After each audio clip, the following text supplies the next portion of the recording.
Hi everybody, welcome back to my Dungeon Boss campaign series. We are picking up on the latter half of the Chapter 10 dungeons.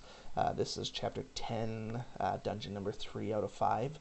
We are going to be picking up right where we left off. We're going to do these 3 dungeons here for Chapter 10, which have escalated in level recommendation by 1. Overall, they're not going to be too much more difficult. We are seeing a couple more casters though. So, elemental disadvantage, green versus blue. We're going to be at risk with both Yasmin and William. We're still going to keep them in our group though because they both provide, very strong benefits to the team. So even though we have a disadvantage from most of the dungeon with both Yasmin and William, we do need that good taunter. And Stonefist was the only other taunter I had, and he's a water hero as well.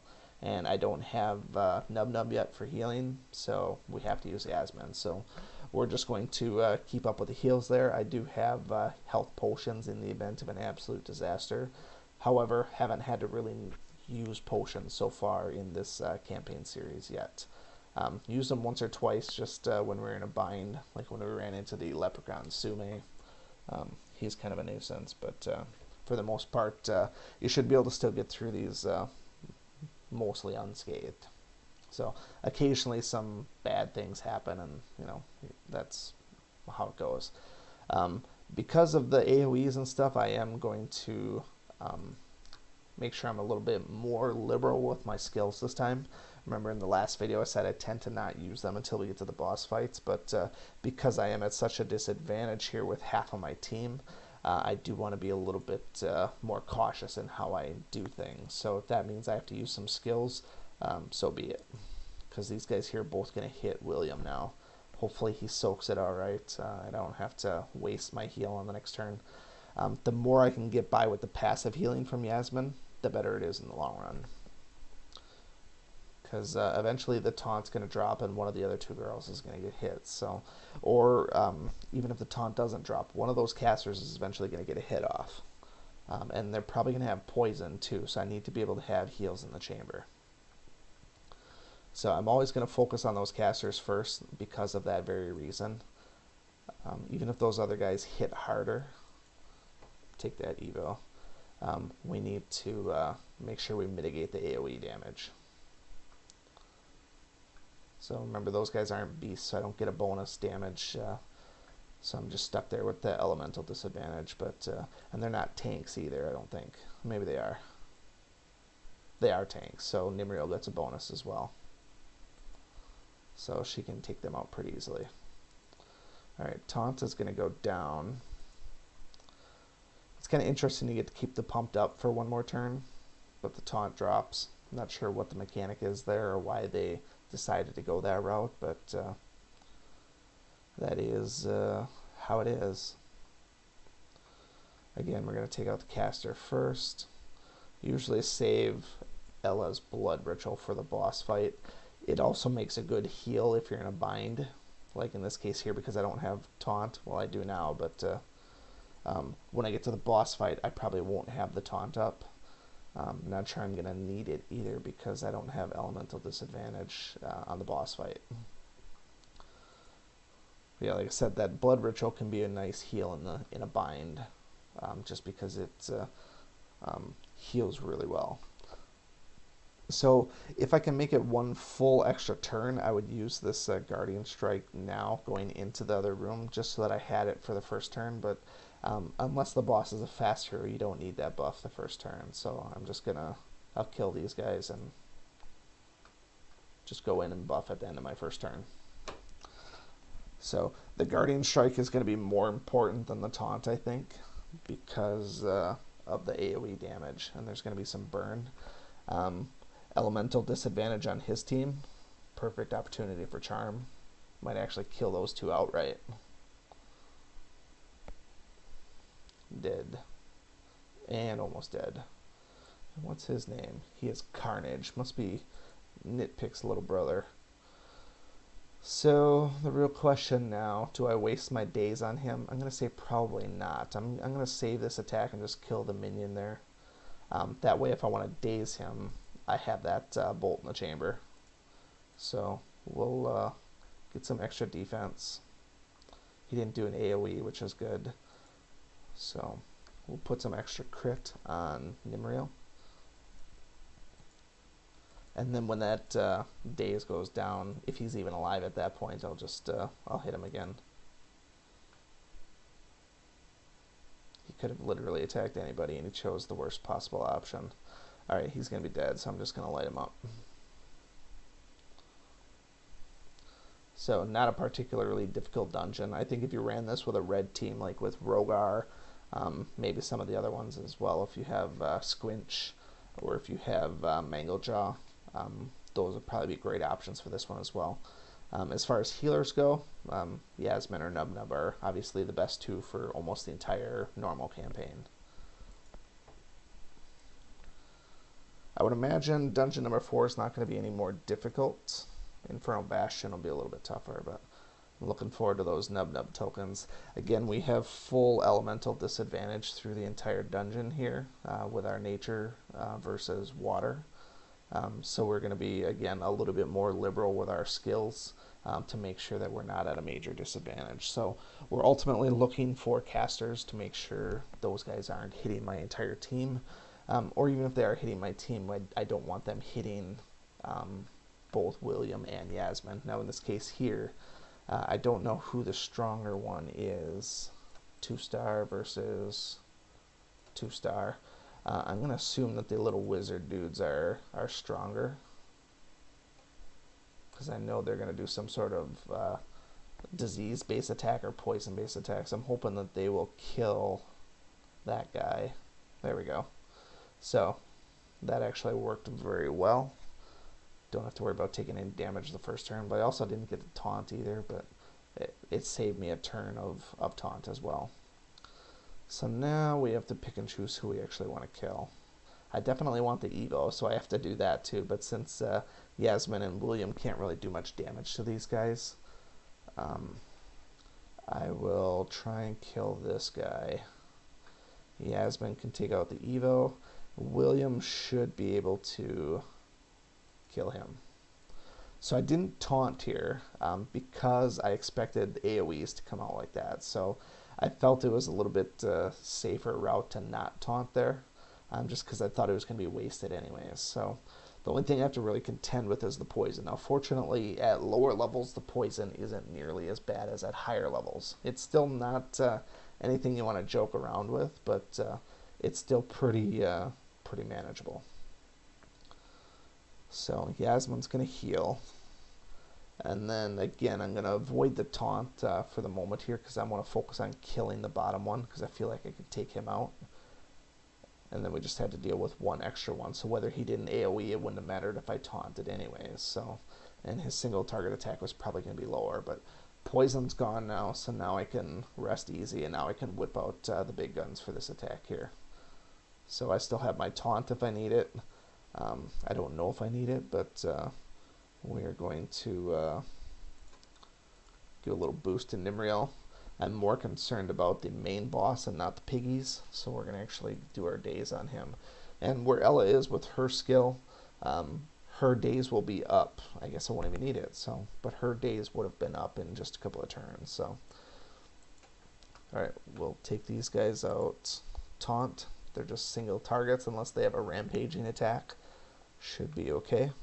Be able to heal him on the next turn. Everything will work out pretty nicely.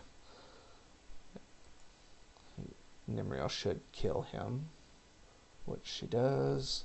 Heal William, and we can auto attack for the win. Literally for the win. Nice attack by Ella there.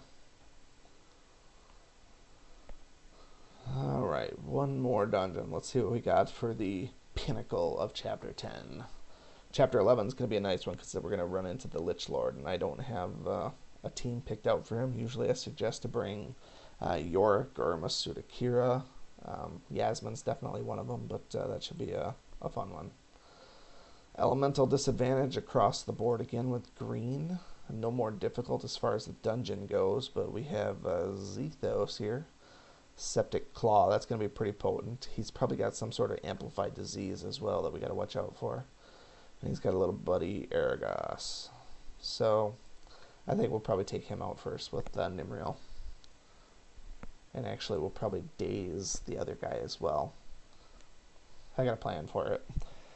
So main thing is get through the dungeon unscathed first, which it is a 5-room dungeon, which means we probably can use some skills early on. So let's kill these guys first. And we're actually going to use our taunt then. We should be at a point where we can even use our Guardian Strike on the boss fight then. If they are going to be hitting a little bit tougher, we're definitely going to want that Guardian Strike. But I think my opening gambit against the bosses is going to be pretty brutal in honesty here. Alright, so let's try these guys first. Because I feel like these guys were the ones doing the AoEs and the little mini nitpick, or whatever you want to call them. I'm kind of actually hoping for a green demon like that to be released. We got nitpick and we got ice pick. I think honestly the hardest part about that is they probably don't know what to call him, because it would have to be another pick, but the name Poison Pick obviously sounds kind of stupid, so they'd have to come up with something clever. But I'd like to see some of the heroes, I'd like to see more variations of them across the colors.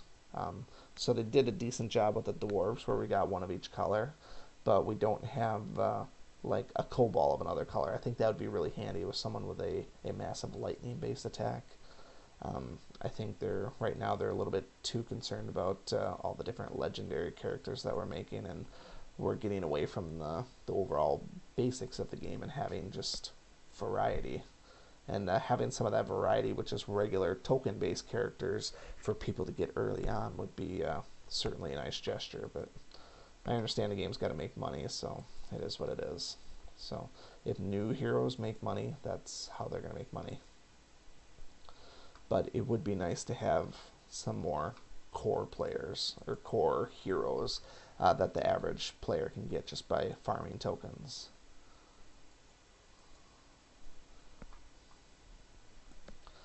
Alright, so dungeon itself was not very difficult. We're right where we want to be. We pretty much have all of our skills on cooldown, and William has the taunt, so on his first turn he can go ahead and use his Guardian Strike, so everything's fallen in line nicely.